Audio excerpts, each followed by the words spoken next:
sebagaimana yang dikisahkan beberapa orang ketika bertemu dalam keadaan kondisi status yang berbeda. Misalnya seorang pejabat dengan gelimang harta yang ia dapatkan dari jabatannya, dengan seorang fakir miskin dengan ia rasakan dari deritanya. Seperti halnya seorang saleh yang mencari makan hanya dari bekas-bekas daun sayur yang dihanyutkan oleh tukang sayur karena dianggap tidak layak untuk dibawa ke pasar karena dia jelek. Tapi si saleh itulah yang dipungut setiap kali dia berhajat untuk makan, hanya sayur tanpa ada temannya, itu pun dimakan mentah.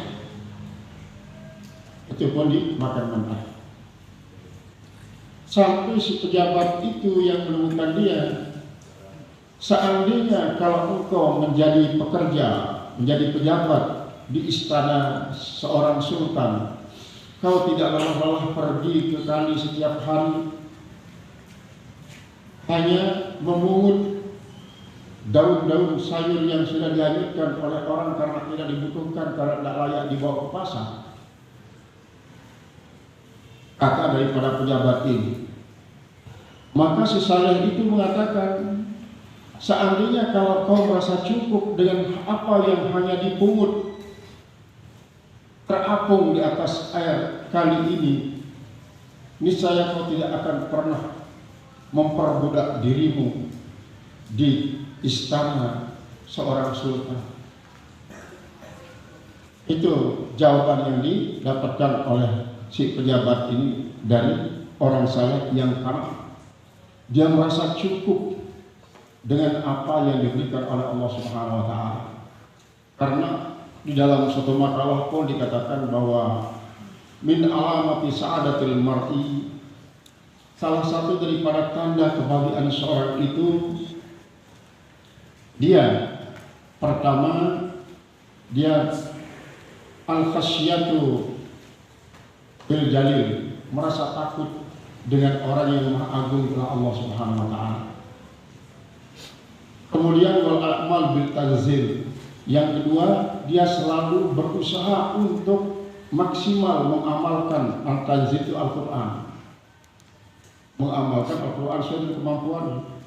Kemudian yang ketiga ar-ridha bil qalil, dia berupaya dan berusaha untuk merasa ridha dengan pemberian Allah sekecil apapun, karena yang dipandang secara materialisme itu adalah bukan materialnya tapi siapa yang memberikannya. Walaupun dia sangat sedikit, tapi yang memberikan itu Allah Subhanahu wa taala, maka dia akan merasa sangat bahagia karena menilai yang kecil dari Allah Ta'ala itu jauh lebih bagus dibanding daripada yang besar tapi dari selain daripada Allah. Itu bagi orang yang belum mengenal semua pemberian dari Allah, walaupun mungkin melalui makhluk manusia ataupun alam semesta. Kemudian dalam kisah ini itu sesungguhnya yang menjadi inti adalah suatu hidayah, suatu petunjuk lewat sebuah mimpi yang diperlihatkan setelah orang itu mengalami titik maksimal tinggi daripada kejahatannya, kesombongannya, ketakaburannya, dan itulah yang membawa dia menjadi orang yang kafir. Jadi kesombongannya itu sudah dikatakan titik klimaks sudah oleh Allah Subhanahu wa taala. Lalu Allah menyayangi dia, diberikanlah hidayah lewat sebuah mimpi. Seperti yang digambarkan tadi itu. Jadi seorang waliullah berhaji. Lalu dalam perjalanannya dia berhenti di sebuah perhentian yang biasa digunakan untuk istirahat sejenak oleh para lalu lalang yang akan pergi ke Madinah, ke Mekah, ke Syam, ke Yaman. baik pada musim haji maupun pada musim-musim bukan haji. Untuk apa? Untuk melepas lelah sejenak, mungkin ada manfaatnya. Nah, disinilah kita lihat bahwa tiba-tiba beliau yang berkisah ini dipertemukan oleh dengan seseorang yang menurut dia pantas untuk diajak untuk berbicara, yang kemungkinan besar akan ada manfaatnya untuk penguatan iman, penguatan ketakwaan, penguatan kesabaran, dan lain sebagainya. Ternyata betul. Ternyata perjumpaan ini sangat bermakna bagi sang wali yang bertemu dengan seorang ini. Jadi diawali dengan sebuah pemberian yang diberikan pertama kali oleh si wali ini kepada laki-laki yang ditemuinya adalah sisa-sisa roti yang tidak habis dimakan oleh keluarga, oleh jamaah. Pada saat itu sisanya inilah diberikan kepada si saleh yang laki-laki. Karena begitu dia lapar, dia makan sangat lahap, tidak peduli dia. Dia tidak peduli itu adalah sisa-sisa bekas orang yang mungkin ada apa dan itu di situ. Tidak peduli, dia langsung makan. Begitu lahapnya dia makan.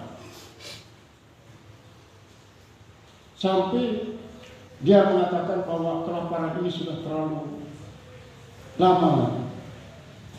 Saya tidak peduli untuk mengatasinya dengan sesuatu yang betul-betul halal tapi dari Allah Subhanahu wa taala. Bukannya saya tidak menemukan makanan di tempat lain, tetapi apa yang diberikan pada saya sekarang ini, saya rasakan betul-betul itu adalah sudah tidak ada keraguan lagi tentang kehalalannya. Sampai habis makanan itu. Kemudian begitu juga minuman yang diberikan. Keripa yang diberikan berisi air cukuplah pada waktu itu langsung digendong oleh seorang laki-laki yang saleh ini. Lalu dia bertanya, masih ada kan di antara kalian yang membawa keripa-keripa yang berisi air untuk kebutuhan kalian? Maka rombongan itu jawab, ya masih ada memang, masih ada. Setelah agak kenyang makan dengan itu roti yang pecah-pecahan, maka si orang yang berhaji yang ketiga ini terus memberikan yang baik diberikan, yang masih utuh. Lagi-lagi dimakan lebih lahap. Karena begitu apa? Karena begitu laparnya laki-laki. Lalu setelah dia selesai makan, ada seorang dari pertemuannya bercerita, beliau ini adalah termasuk dia zuriyah Hasyimiyah, zuriyah Rasulullah SAW. Artinya dia mungkin zuriyah daripada paman beliau, yaitu Abbas. Bagaimana ceritanya? Nah, nanti saya tanya. Setelah begitu akrab, dekat, sudah tidak canggung lagi untuk ditanya. Dia pun nanti kalau menjawab tidak merasa canggung, memberikan jawaban yang sangat-sangat rahasia mungkin buat dirinya. Akhirnya beliau itu menceritakan, saya ini adalah keturunan Abbasiyah. Berarti dia adalah salah seorang daripada keturunan Bani Abbas yang kebetulan berkuasa di Basrah. Apakah dia menjadi sultan pada waktu itu, menjadi pembantu sultan atau menjadi menteri? Yang penting dia memiliki jabatan yang sangat strategis sehingga tidak disadari hal itu menyebabkan dia menjadi orang yang takabur. Sombong sekali dia. Sangat-sangat kasar kepada para bawahan, sangat kasar. Dia sombong. Dia tidak peduli siapa yang di hadapannya, di sampingnya. Kalau dia mau mengeluarkan kata-kata, tidak pernah ditahan. Kalau dia melakukan tindakan apapun, tidak pernah dipikirkan. Pokoknya asal keluar. Akhirnya pada satu saat katanya, dia memanggil seorang pembantu di malam hari, Kemudian pembantu ini disuruh untuk mengamparkan spray buat tidurnya. Kemudian perlengkapan tidur yang lain harus lengkap. Lengkap semuanya. Di tengah-tengah malam ada seorang pembantu yang membawakan dia apa yang tadinya semuanya dipesankan sebelum tidur, dibawakan setelah dia tidur, membangunkan dia. Nah, inilah yang menyebabkan dia marah. Langsung dipukul habis-habisan itu si pembantu perempuan, sampai betul-betul puaslah dia memukul perempuan itu, dan perempuan itu menjadi loyo. Barulah dia kembali ke tempat tidurnya. Ini orang yang sombong ini, dia cepat sekali tidur. Begitu dia tidur terlelap sedikit, tiba-tiba muncul seorang dengan penampilan yang sangat salah, penampilan yang sangat-sangat menakutkan, membuat dia betul-betul nyalinya hilang. Kata kaburannya pun tidak akan ada lagi. Itu dia yang mengomelinya. Kamu tidak pantas menjadi manusia, pantasnya kau menjadi serigala, karena kau tidak pernah mempeduli siapa yang kau katakan dengan kata yang jelek. Macam-macam lah, dihina dia, dihina sampai dalam tidurnya itu betul-betul sadar. Dia betul-betul sadar dalam tidurnya. Inilah yang menyebabkan dia terbangun dari tidurnya. Begitu dia terbangun dari tidurnya, dia pun menyatakan dengan kata-kata kita, wahai pipi yang senantiasa berada di atas bantal yang halus, yang licin, tidakkah kau sadari apabila ini tidak kau syukuri akan berganti nanti setelah mati dengan bantal dari batu-batu yang kasar. Itu berbeda. Lalu dia hitop dirinya sendiri. Persiapkan dirimu menjadi orang yang saleh, menjadi orang yang bagus. Niscaya kau akan menjadi orang yang bahagia. Tetapi kalau tidak, kau pasti akan menyesal besoknya. Kau akan menyesal esok hari. Itu. Akhirnya diakhirilah ceritanya. Begitu selesai ceritanya, dia pun pamitan pergi meninggalkan akan orang yang berhaji yang menceritakan hikayat ini. Jadi hikayat ini memang manusia itu seringkali lebih cepat dia memahami sesuatu pelajaran dengan adanya perbandingan-perbandingan, adanya percontohan-percontohan. Di dalam Al-Quran sendiri kan banyak daraballah masalah itu. Allah memberikan satu percontohan, Allah memberikan satu percontohan. Nah, ketika kita sekarang ini seringkali kadang-kadang pada saat ceramah, pada saat khotbah, pada saat mengaji, menggunakan tamsil-tamsil, perbandingan-perbandingan, percontohan-percontohan, kadang-kadang Waalaikumsalam. Orang yang tidak mengerti itu mengatakan, itu kan cerita itu, mata malas silka oleh kali itu. Itu kan cerita. Yang namanya cerita itu kan mengandung kebenaran dan kebohongan. Kalau dia tidak benar, pasti kebohongannya lebih banyak. Lalu mengapa kita akan mengambil suatu pelajaran daripada kebohongan? Hal adalah seringkali disampaikan oleh orang-orang yang memang tidak mau mendapatkan peringatan. Sebab apa? Sebab mereka itu kan termasuk orang yang ingkar. Yang namanya orang ingkar seringkali melihat siapa yang berkata-kata, bukan apa yang dikatakan.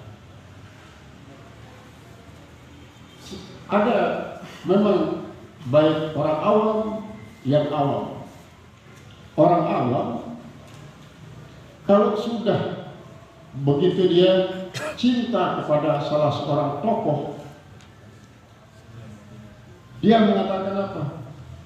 Jangankan ini suatu kebenaran yang dikatakan oleh beliau. Seandainya dia mengajak saya masuk neraka sekalipun saya akan mau. Sebaliknya, Orang-orang yang dia tidak sukai, tokoh-tokoh yang dia sukai, mengeluarkan Al-Quran, bila-bila ayat Al-Quran itu dia i'rab, kemudian dia takrir, dia tasrif, kemudian dia pokoknya betul-betul detil disampaikan kepada si fulan yang awam ini yang tidak suka kepadanya, maka si awam itu mengatakan, kau katakan 1.000 kali apa yang kusampaikan tadi, saya tidak pernah mau percaya kepada kamu. Karena mereka itu mengatakan panzul ila maqala, katakan apa, pandang orang yang berkata. Orang-orang yang berkata. Dulu pada suatu era memang terjadi semacam itu. Terjadi.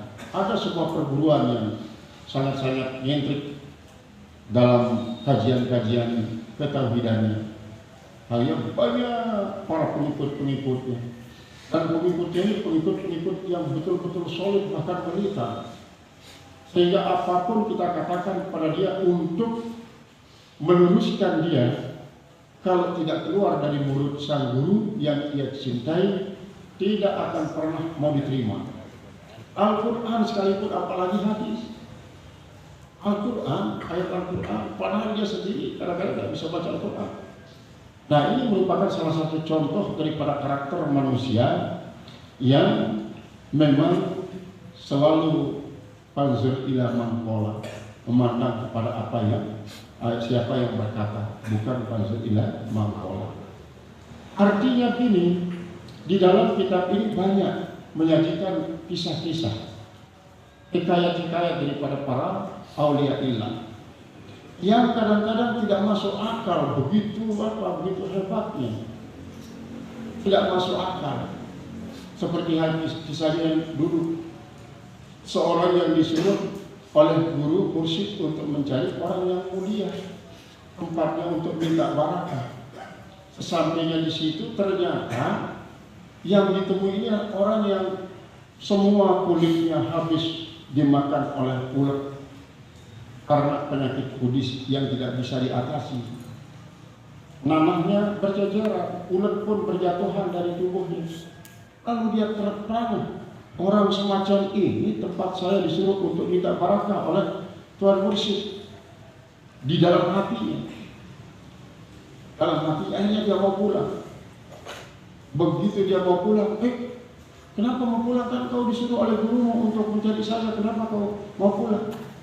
Apakah dengan pandangan zahir matamu saya seperti ini lalu kau mau pulang? Baru si murid ini terperangah, astagfirullah, ini mungkin ujian buat saya. Orang ini sebenarnya tidak demikian. Tidak demikian. Akhirnya dia dekati. Begitu dia dekati, dia terus bercerita tentang bahwa dirinya disuruh untuk mencari orang mulia, tempatnya mencari barakah. Ternyata saya dibimbing oleh Allah Ta'ala sampai tempat ini. Saya melihat Tuhan seperti keadaannya begini, tidak pantas untuk saya tempat minta barakah.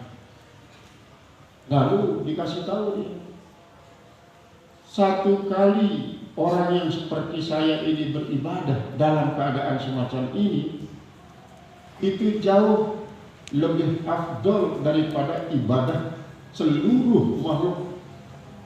Seluruh makhluk, bukan makhluk manusia saja, jin, setan, bahkan sampai kepada malaikat. Jauh lebih afdal ibadah saya satu kali dalam keadaan seperti ini dibanding dengan ibadah seluruh manusia, seluruh jin, seluruh malaikat. Kata daripada orang mulia ini kepada si murid yang lalu, kenapa Tuhan tidak berdoa kepada Allah? Kan doanya selalu dikabulkan, lalu disembuhkan penyakitnya oleh Allah Ta'ala. Tahu tidak, Tuhan ini adalah tanda cinta Allah pada saat ini. Tanda cinta Allah. Yang namanya tanda cinta kan, kenapa kita harus tolak? Tidak boleh kita tolak. Tanda cinta Allah Subhanahu Wa Ta'ala. Kata daripada orang mulia yang diziarahi oleh si murid ini. Sehingga pada kesimpulannya, memang untuk makom kita sangat-sangat jauh. masih sangat-sangat jauh untuk memiliki keredaan kepada Allah seperti apa yang dialami oleh orang mulia yang disuruh murid itu dari berkah daripadanya. Ini adalah merupakan salah satu daripada kisah. Yang maksud saya adalah kisah-kisah yang ditampilkan oleh orang-orang, oleh para wali lah, seringkali jauh daripada logika, sehingga orang yang tidak pernah menjamah lembaran-lembaran kitab tasawuf akan mengatakan mustahil. Sayyidi Abdul Qadir Jailani saja banyak yang tidak mempercayai akan hakikatnya.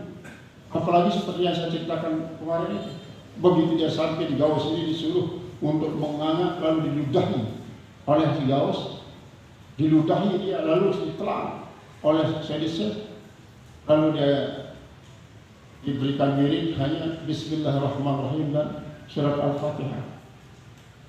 Dengan demikian lalu dikatakan bahwa kau akan menjadi sultan salatinil aulia dan semua pundak-pundak para wali berada di bawah kakimu.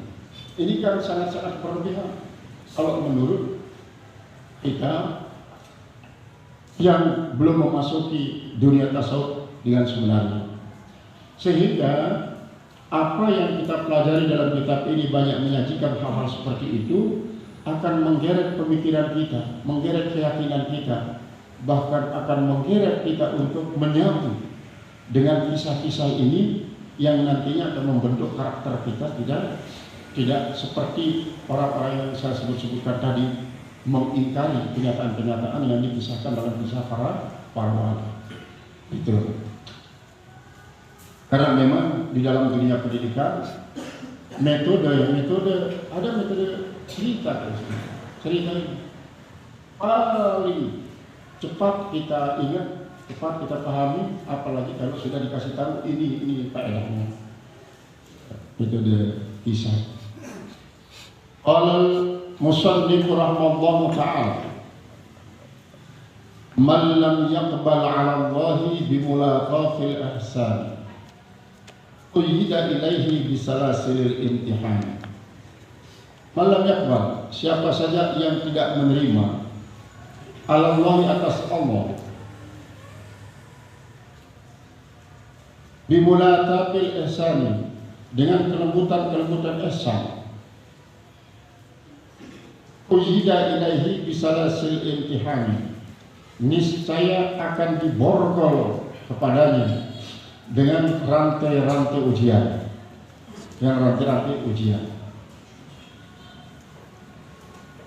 An-nufusul karimatu, jiwa-jiwa yang mulia, takbalu ala Allah, menerima atas Allah Subhanahu wa taala, atau kalau diartikan takbalu yang datang atas Allah Subhanahu wa taala bimula fil ihsan, tetapi para ulama menerima atas Allah taala dengan kelembutan kebaikannya, wa muwalati fadlihi, dan dengan iringan-iringan daripada anugerahnya, wa imtinanihi, dan pemberian-pemberiannya,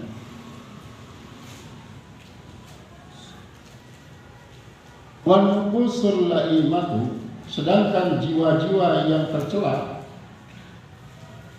la tanqatu illa bisalasilil imtihan, jiwa-jiwa yang tercela itu tidak akan bisa tunduk illa bisalasilil imtihan, kecuali dengan rantai-rantai ujian wa wuqu'il masaibi, dan jatuhnya musibah-musibah, il amwali, pada harta wal abdan, dan pada tubuh, wal qudi bisalasili, wal qud bisalasili itu borgolan dengan rantai-rantai itu. Istiarah itu merupakan suatu istiarah hasanah, istilah yang sangat bagusnya, kata pinjaman yang bagus. Qala Sayyidi Abu Madian, telah berkata tuanku, penghuluku Abu Madian radhiyallahu anhu, mudah-mudahan Allah ridha daripadanya, sunnatullahi azza wa jalla, yaitu sunnah daripada Allah yang Maha Perkasa dan Maha Agung, sunnatullah yang Maha Perkasa dan Maha Agung, istid'aul ibadi, yaitu adalah menjadikan keterpanggilan hamba, li ibadatihi, untuk ibadahnya untuk menerima Allah, maksudnya bisi'atil arzak, dengan keluasan rezeki, wadawamil mu'afati, dan terus menerus dalam keadaan sehat, terus menerus afiat itulah sehat yang digunakan untuk berbuat bagus kepada Allah, berbeda dengan sehat saja. Yarji'u ilahi, supaya mereka kembali kepada Allah, bini'amati, dengan nikmat Allah, kembali kepada Allah dengan nikmat Allah itu. Fa in lam yaf'alu, kalau mereka itu tidak melakukan kembali kepada Allah dengan sebab nikmat-nikmat itu, ibtalahum bisarra'i wad darra, menguji mereka itu dengan kebahagiaan dan dengan kesakitan, la'allahum yarji'un. Fa in lam yaf'alu ibtalahum bisarra'i wad darra la'allahum yarji'un, agar mereka kembali. Li'anna muradahu azza wa jalla, karena bahwasanya kehendak daripada azza wa jalla, Allah yang perkasa dan agung, ruju'ul abdi ilaihi, kembalinya hamba itu kepadanya, tau'an al-karha, baik secara sukarela maupun secara terpaksa.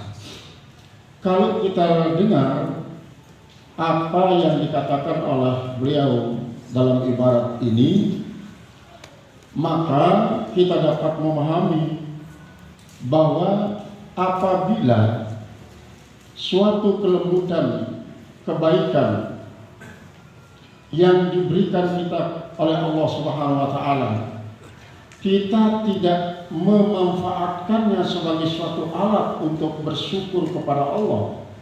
Bersyukur artinya dalam marilah kembali kepada Allah, menjadi orang yang taat kepada Allah, menjadi orang yang takut kepada Allah Subhanahu wa taala.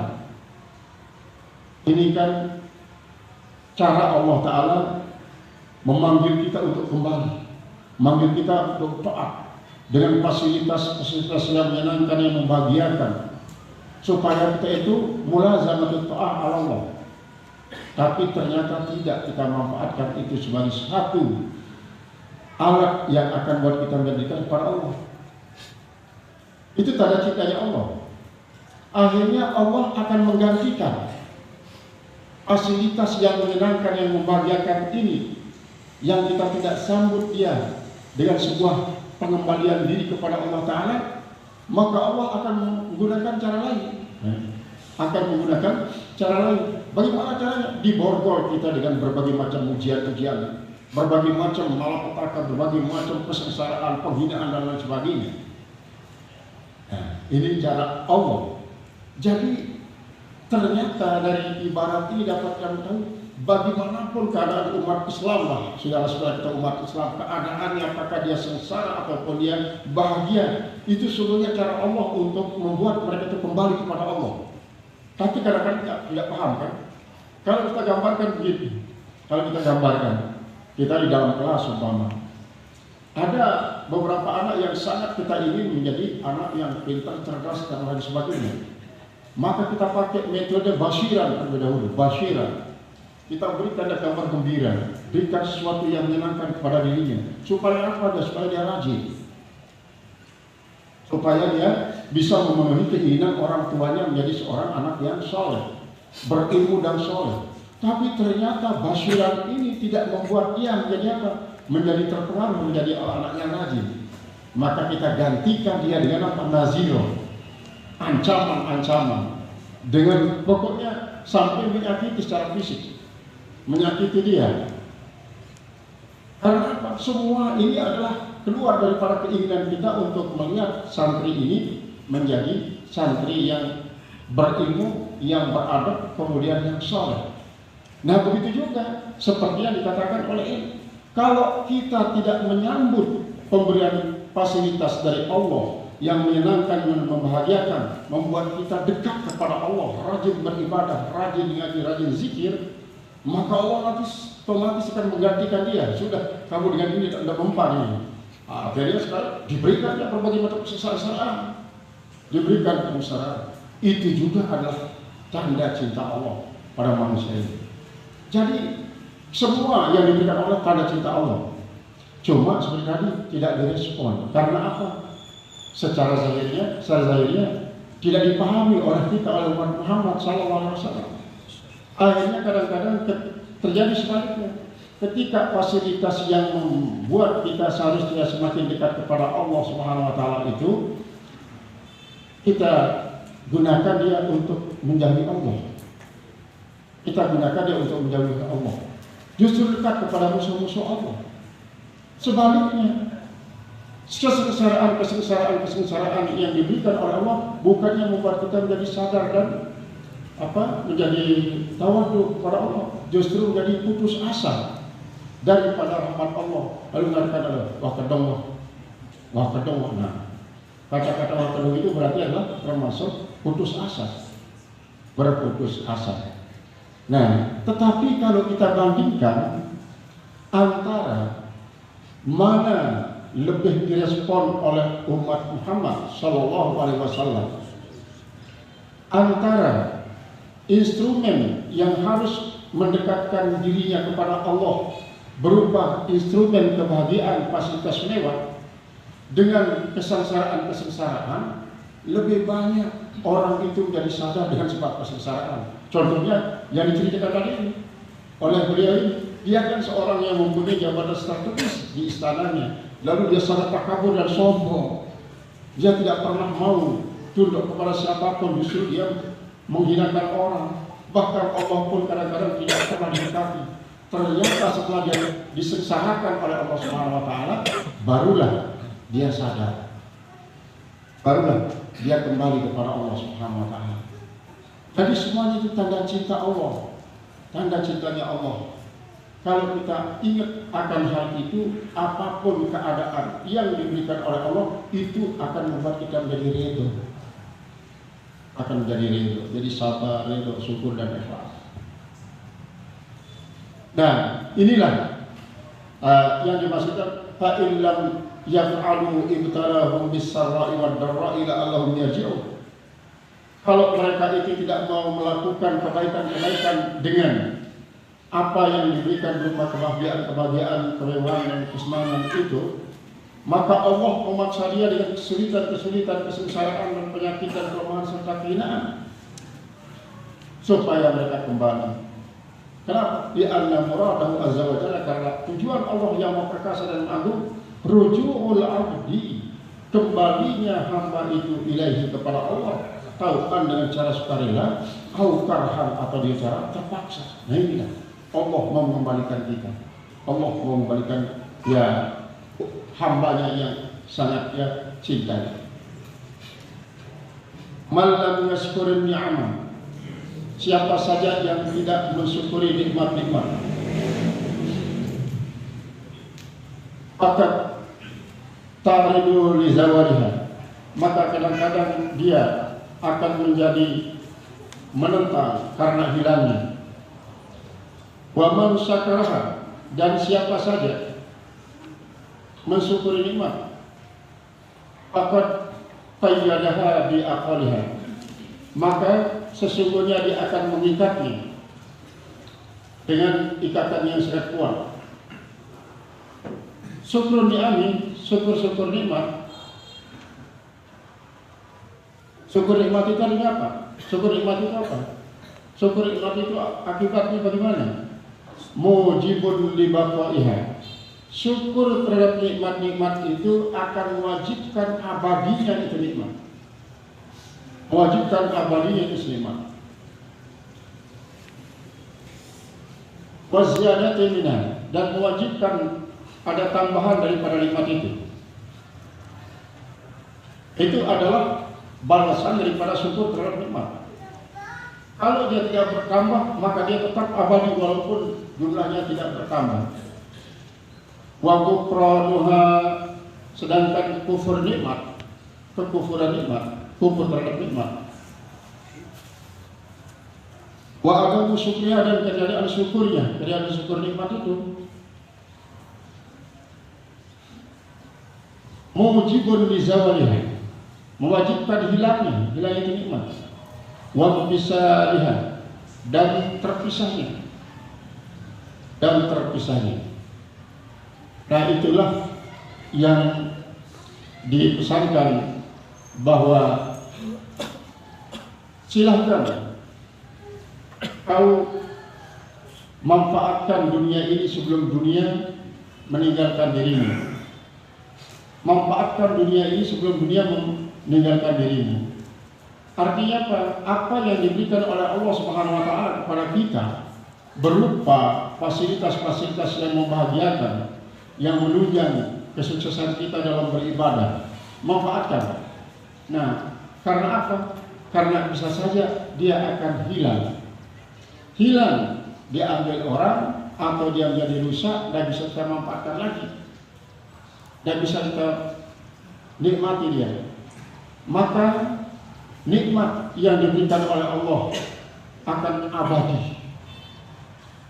Sedangkan kalau kita ingkar kepada nikmat itu, dia akan hilang. La in syakartum la azidannakum wa in kafartum inna 'adzabi lasyadid.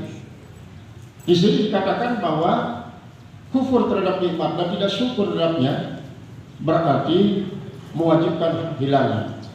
Kita coba kembali kepada apa yang disabdakan oleh Rasulullah SAW yang mengatakan, man kanat lahu sa'atun bi ayyi dhaqti wa lam yudhi fala yaqrubanna musallan. Siapa saja yang diberikan kemampuan oleh Allah untuk berkorban tetapi tidak berkorban, maka jangan sekali-kali dia dekat ke musallaku. Kenapa? Berkorban itu sesungguhnya adalah ibadah. Ibadah itu adalah merupakan satu bentuk syukur. Bentuk syukur terhadap nikmat Allah. Berkorban adalah merupakan salah satu bentuk syukur daripada nikmat Allah yang ada diberikan kepada kita. Kalau kita lakukan berarti kita orang yang syukur. Tapi kalau kita tidak lakukan berarti kita kufur. Nah, ini kufur nikmat. Kita katakan kufur nikmat. Kufur nikmat itu kan memang tidak sama dengan kufur etikot. Kalau kufur etikot berarti sudah tidak ada iman. Kalau ini iman masih ada, cuma kita kufur nikmat. Namun pengaruh daripada kufur nikmat ini sama artinya dengan tidak punya iman. Orang yang tidak punya iman beramal soleh kasarabin. Amal soleh itu bagikan fata morgana. Fata morgana adalah kita pandang dari kejauhan kelihatan seperti air. Tapi begitu kita sampai di tempat itu ternyata tanah gersang. Hanya kelihatannya saja bagus, jernih, menggiurkan, menyejukkan, tapi ternyata tumpukan atau bentukan tanah-tanah gersang yang sangat panas, kasar kalau diinjak, keras kalau digenggam. Itu fata morgana. Maka orang yang punya kemampuan untuk berkorban, dia dianggap oleh Rasulullah, tidak usah sudah kamu datang ke masjid, tidak ada artinya, karena kau kufur nikmat. Maka salat kita itu tidak diberikan pahala oleh Allah Subhanahu wa taala dengan sebab dia tidak didasari oleh suatu keimanan yang sempurna, sebagaimana perbuatan orang-orang kafir yang tidak mendasari akan perbuatannya dengan keimanan muhtisabah itu. Nah, itulah sebabnya sekecil apapun nikmat yang diberikan oleh Allah Subhanahu wa taala, kalau kita tidak syukur bukan kita kufur nikmat. Boleh jadi apa yang kita lakukan berupa ibadah di saat kita tidak syukur nikmat itu tidak akan punya arti. Tidak akan punya arti. Karena kita sedang kufur nikmat. Seperti orang kafir yang tidak punya iman, ya kafir itikat itu. Lalu bagaimana cara kita supaya sekecil apapun nikmat itu kita syukuri dan syukuri yang lain? Kembalilah kepada Allah. Ini dari Allah. Ini dari Allah. Sehingga manfaatkan dia. dengan sebaik-baiknya seperti yang dianjurkan oleh Rasulullah. Nanti di sini kita akan digeret untuk mengingat bahwa semua anggota tubuh kita ini adalah merupakan anugerah nikmat dari Allah. Kita gunakan sesuai pada manfaatnya, sesuai dengan gunanya, sehingga kita tidak kufur nikmat. Inilah yang dikaji secara detail oleh para sufi supaya jangan sampai dia itu dengan nikmat yang sekecil apapun dia dianggap menjadi kufur nikmat kalau dia tidak syukuri. Qala al-muhaddits rahimahullah ta'ala, qala Sayyidi Abu Madyan, telah berkata Tuanku Abu Madyan radhiyallahu, mudah-mudahan Allah Subhanahu wa taala ridha daripadanya. Sunnatullah azza wa jalla istida'ul ibadi li ibadatihi bi si'atil arzaq. Allah Subhanahu wa taala menjadikan suatu panggilan bagi hamba-hambanya untuk berhidup atau beribadah hanya kepada Allah dengan dorongan ada rezeki yang banyak, yang luas. Wadawul mu'afat, kemudian doa apa? Dia kembali. Qala wa syukriha mujibul lizawaliha, dan ketiadaan syukur kepada nikmat itulah mewajibkan bagi hilangnya itu nikmat manusia dan berpisahnya daripada orang yang diberikan nikmat. Qala Allah Ta'ala, berfirman Allah Subhanahu wa taala, la in syakartum la azidannakum, jika kalian bersyukur kepada Allah Subhanahu wa taala, saya akan berikan tambahan kepada kalian. Saya akan berikan tambahan. Dan Allah berfirman tidak pernah akan menyalahi apa yang dijanjikan. Apa yang difirmankan itu pasti. Cuma kadang-kadang kita yang diberikan amanah berupa nikmat itu tidak yakin. Tidak yakin bahwa Allah pasti akan memberikan tambahan. Kita yang tidak yakin. Akhirnya ketidakyakinan kita ini disebut oleh Allah. Kau tidak yakin bahwa saya akan memberikan tambahan kepada kamu, maka saya tidak akan memberikan tambahan karena kamu tidak yakin. Padahal saya ini kalau bersuara firman kata Allah, saya akan menepati janji, tapi kamu sendiri yang tidak yakin. Maka oleh sebab itu keyakinan ini sangat-sangatlah penting. Maka Allah Ta'ala, dan telah berfirman Allah Ta'ala, Inna Allah la yughayyiru ma biqaumin hatta yughayyiru ma bi anfusihim. Allah tidak akan pernah merubah nikmat yang diberikan kepada suatu kaum kecuali kaum itu sendiri yang merubah nikmat menjadi azab. Kaum itu sendiri yang merubah nikmat menjadi azab. Bukan saya, katanya. Seperti tadi itu sudah dijanjikan bahwa kalau kamu syukur saya akan berikan kamu tambahan-tambahan. Tapi kamu tidak yakin, lalu akhirnya kamu tidak syukuri. Kamu tidak syukuri berarti kamu kufur. Kalau kamu kufur berarti kamu sendiri yang merubahnya. Kalau itu keinginan kamu, itu saya akan berikan keinginan kamu. Itu yughayyiru ma biqaumin hatta yughayyiru ma bi anfusihim. Ini memang ayatnya dia seringkali dipergunakan untuk memotivasi orang untuk berkarya dan berkarya, untuk mengakui prestasinya secara pribadi, tidak melihat apa yang dianugerahi Allah Subhanahu wa taala. Seringkali kan para peniluh pembangunan, peniluh itu, dan ini termasuk peniluh KB.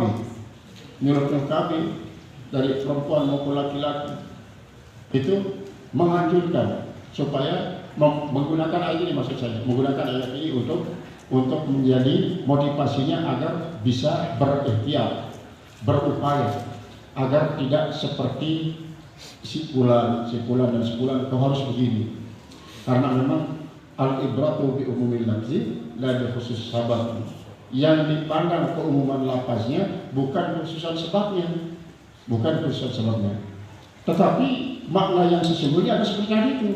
Allah tidak akan pernah merubah suatu nikmat yang diberikan kepada hambanya kecuali kalau hamba itu sendiri merubahnya menjadi malapetaka, maka jadilah dia malapetaka. Misalnya begini, sudah diberikan fasilitas yang banyak, mobilnya banyak sekali, lalu mobil ini dipergunakan untuk konvoi, membuat orang menjadi tercengang. Banyak sekali mobilnya si anunya, sementara dia sendiri mengatakan supaya tahu sekarang masyarakat ini bahwa saya punya banyak mobil. Terus sombong, takabur. Akhirnya tanpa disadari bahwa ada di antara mobil-mobil itu pecah bannya di saat dia berani kencang, mengakibatkan di belakangnya dia terbentur, bahaya masuk ke jurang semuanya. Maka yang takabur tadi itu terazab oleh banyak sekali kecelakaan mobil ini. Padahal kita sudah membangga-banggakan dia menjadi fasilitas untuk menyenangkan keluarga, tapi sekarang sudah habis semuanya masuk jurang. Mulailah dia mentalnya ambruk. Mana lagi saya punya kalah, saya bersaing sama si Anu, dia bilang. Begitu dia bertemu dengan saingannya, dia betul-betul tidak bisa tidak berani mengangkat pundak, terus begini. Akhirnya itu yang dipikirkan, diberikan sakitlah dia. Itu sakit karena dia menjadi penyakit jiwa. Dijuallah mobilnya satu-satu, itu pun kadang-kadang kalau dijual dengan harga yang sangat murah, kadang-kadang satu dia tipu, habis dia, sementara penyakitnya tidak pernah habis. Ini adalah termasuk dia inna adabi lasyadid, inna adabi sadid, atau inna Allah la yughayyiru ma biqaumin hatta yughayyiru ma bianfusihim. Mereka sendiri yang merubah nikmat Allah itu menjadi azab, maka azablah diberikan oleh Allah. Qala musannif rahimahullah ta'ala hatta yughayyiru ma bianfusihim, ay idza ghayyaru ma bianfusihim min at-ta'ah, apabila mereka itu merubah dengan diri mereka daripada perbuatan taat. Apa taat dalam hal ini? Wa huwa syukrun ni'am, yaitulah syukur kepada Allah. Ghayyarallahu ta'ala ma mannahu ilaihi, niscaya akan merubah oleh Allah Subhanahu wa taala apa yang Ia berikan kepada mereka, minal ihsan, daripada kebaikan, wal karam, dan kemuliaan. Dan kemuliaan itu robahnya dirubah oleh Allah. Wajtama'at hukama'ul Arabi wal Ajam, pada satu saat berkumpul para ahli-ahli hikmah dari kalangan bangsa Arab dan kalangan bangsa Ajam. Ala hadhil lafzati, atas pemahaman lafaz ini. Faqalu, maka mereka berkata, asyukru qayyidun ni'ami, yang namanya syukur itu adalah merupakan ikatan daripada nikmat. Ikatan daripada nikmat. Wa qalu asyukru qayyidun lil mawjudi, dan ada juga mereka mengatakan yang namanya syukur merupakan ikatan bagi semua yang diadakan. Wa sayyidun lil mafqudi, dan menjadi buruan bagi apa yang hilang. Memang kalau kita renungi makna daripada yang singkat ini, karena dia berawal daripada tadi as-syukru lin ni'ami abqaha, bersyukur terhadap nikmat-nikmat itu, syukur inilah yang mengabadikan itu nikmat. Nah, dengan bahasa lain, maka dengan syukur itu seolah-olah kita mengikat itu nikmat, memasukkan dia ke dalam peti. Dia ditaruh di tempat yang aman, tidak bisa terjamah oleh tangan-tangan orang yang ingin merusaknya, oleh tangan-tangan orang yang ingin mengambilnya, oleh pencuri, perampok, dan lain sebagainya. Karena kita sudah masukkan dia dalam suatu tempat yang aman. Itu gambar daripada syukur. Sehingga nikmat ini akan abadi, tidak akan bisa terkontaminasi oleh apapun, karena kita sudah bungkus dia, sudah ikat dengan syukur. Yang kedua begitu juga, bahwa yang namanya syukur itu adalah kita mengikat sesuatu yang ada dan lalu memburu sesuatu yang tidak ada. Artinya begini, kita ikat, kita abadikan, melestarikan apa yang sudah kita miliki. Lalu dengan demikian kita termotivasi juga untuk mencari apa yang belum ada, mencari apa yang belum ada, sehingga apa yang sudah ada ini menjadi induk daripada sesuatu yang ada. Jangan sampai dihilangkan induk ini, karena tanpa ada induk nanti anak-anaknya pun tidak akan mendekat. Kalau istilah kita jadi pemikatnya jadi penggarus. Jangan hilangkan ini. Kalau hilangkan ini, penggarus ini hilang. Itu apakah mitos ataukah dia memang fakta? Sebenarnya fakta, karena dasarnya firman Allah Subhanahu wa taala. Orang tua kita mengatakan seperti itu. Dia mengatakan seperti itu, kayak mitos ya.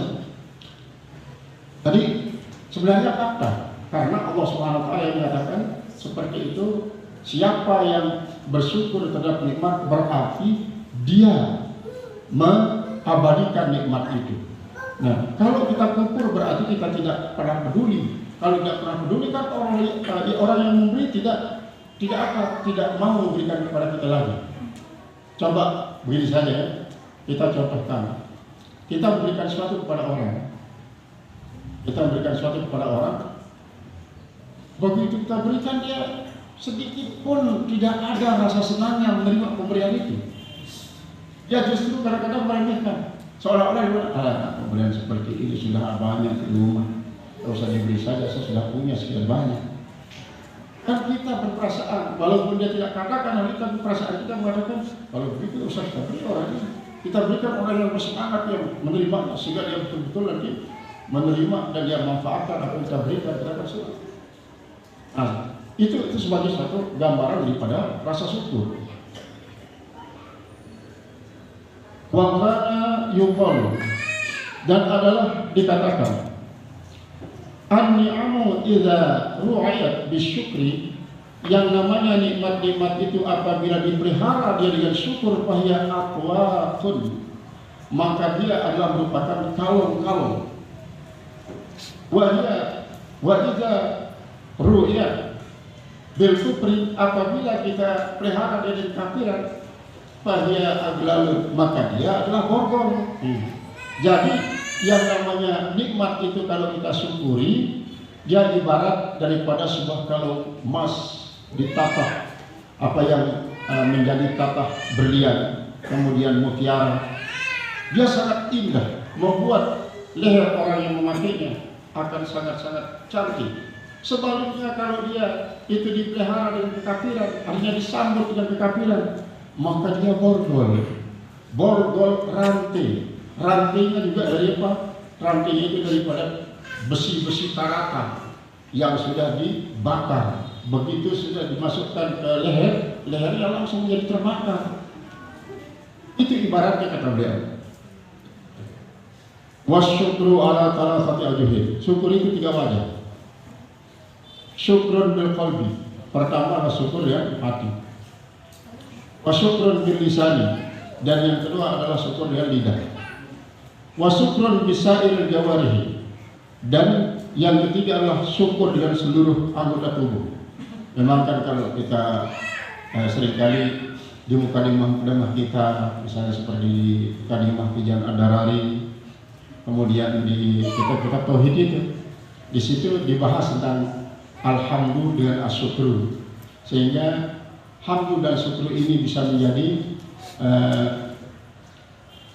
yaitu umum khusus wajhi, bisa menjadi umum khusus mutlak. Kata-kata daripada hamdu dan syukur itu di mukadimah kitab-kitab tauhid itu banyak dibahas. Di Jandarari misalnya ada di situ. Coba dilihat kembali kalau kita kembali kepada salah syukur menurut ilmu tauhid itu. Nah, di sini dibagi bahwa syukur menjadi 3, syukur dengan hati, syukur dengan lidah, syukur dengan semua anggota. Syukurul qalbi, maka syukur hati itu ayya'lama anna ni'ama kullaha minallah ta'ala. Yang namanya syukur nikmat, syukur dengan hati itu bahwa yang mengetahui bahwa semua nikmat-nikmat itu adalah dari Allah Ta'ala. Nikmat itu semua dari Allah Ta'ala, tidak ada dari dirinya. Kalau Allah Ta'ala, berfirman Allah Ta'ala, wa ma bikum min ni'matin faminallah. Apa saja yang ada pada diri kalian daripada nikmat itu semuanya dari Allah.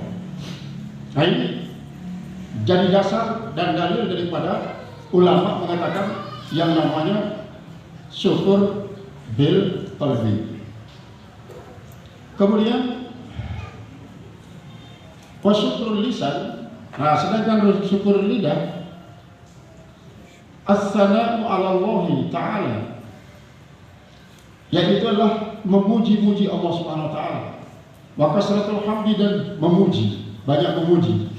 Antara sana dan alhamdu itu umum khusus mutlak, mutaradipat dan khusus umum khusus mutlak. Sana itu adalah termasuk dia kalau dalam ilmu mantiq lafzul kulliyun. Sedangkan hamdu itu nau sama seperti al-insan adalah merupakan nau, al-hayawan adalah lafaz kulli. Untuk membuat sebuah definisi maka yaitu harus mulai daripada jenis, kemudian yang didefinisikan adalah nau dan menggunakan jenis dan pasal. Misalnya al-insan, insan itu nau. Apa itu insan? Al-hayawan, hayawan itu jenis. Apa pasalnya? Natik. Natik itu pasal, membedakan antara satu nau dengan nau yang lain. Nah, begitu juga alhamdu. Alhamdu adalah nau, asyukru adalah nau. Untuk menghadirkan sebuah definisi alhamdu dan asyukru, dia pakai asana. Sana ini jenis. Lafaz kulli jenis. Sama segala macam pujian. Segala macam pujian. Nah, ketika kita mengatakan alhamdulillahirabbil alamin, terus kita ungkapkan di situ sifat-sifat Allah yang terpuji, termasuk Ar-Rahmanir Rahim, Maliki Yaumiddin. Ini adalah merupakan sangat semuanya. Misalnya kita memuji itu kan ada pujian yang sifatnya datang dari orang yang memuji dan sifatnya datang dari orang yang terpuji. Artinya pujian yang datang daripada orang memuji karena kekagumannya dia saja secara pribadi, dia memuji orang tersebut sementara orang lain tidak memujinya. Ini adalah datang daripada orang yang memuji. Sedangkan kalau dari orang yang dipuji, maka siapapun melihat dia, mengetahui dia, pasti dia dipuji. Pasti jadi puji orang tersebut. Itulah al-asana. Asana ini adalah kalimat-kalimat yang mulia untuk dipergunakan menjadi bagian daripada alhamdu. Bagian daripada alhamdu. Makanya dikatakan as-sana'u bil jamil lil mahmudi ala hasadatihi atau ala ilmihi atau ala karimihi dan lain sebagainya, yaitu memberikan suatu pujian terhadap orang yang dipuji itu karena memang dia pantas untuk dipuji, karena pantas dipuji dengan sebab betapa banyak kemuliaan-kemuliaannya. Qala al-musannif rahimahullah ta'ala wal madhi, dan banyak memuji juga. Antara madhu dengan alhamdu ini betul-betul berlipat, tidak seperti sana. Lanjut, wa yadkhulu fihi at-tahaddutsu bin ni'am, dan masuklah padanya yaitu at-tahaddus bin ni'am. Tahaddus bin ni'am ini hakikatnya kita muji Allah. Wa amma bi ni'mati rabbika fahaddits. Adapun nikmat Tuhanmu, silahkan ceritakan dia. Bagaimana menceritakannya? Tentu apa adanya.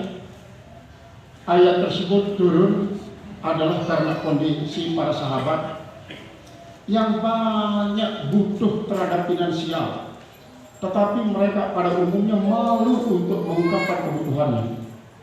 Maka para sahabat yang diberikan nikmatlah yang disuruh untuk bercerita tentang nikmat yang diberikan oleh Allah. Supaya apa? Supaya si yang berhajat itu, sahabat yang berhajat itu tidak merasa malu, mungkin dengan cara berbisik untuk diberikan nikmat oleh yang disuruh untuk hadis itu. Amma bi ni'mati rabbika hadis. Seringkali kita dengar orang-orang alim, orang-orang saleh ketika dia bercerita tentang apa yang ada dirinya, itu berupa sesuatu yang apa? Sesuatu yang menyenangkan, bahagiakan. Saudara, hadis bini'an. Hadis bini'an artinya saya ceritakan nikmat Allah, tentang bahwa saya ini sekarang sedang begini. Misalnya saya ceritakan hadis bini'an, anak saya sekarang sudah lulus, dia menjadi sarjana. Anak saya sudah menghafal Al-Quran, anak saya sudah menghafal. Dari tahdis bini'an, Supaya apa? Supaya jangan sampai nanti ceritanya itu menjadi sum'ah.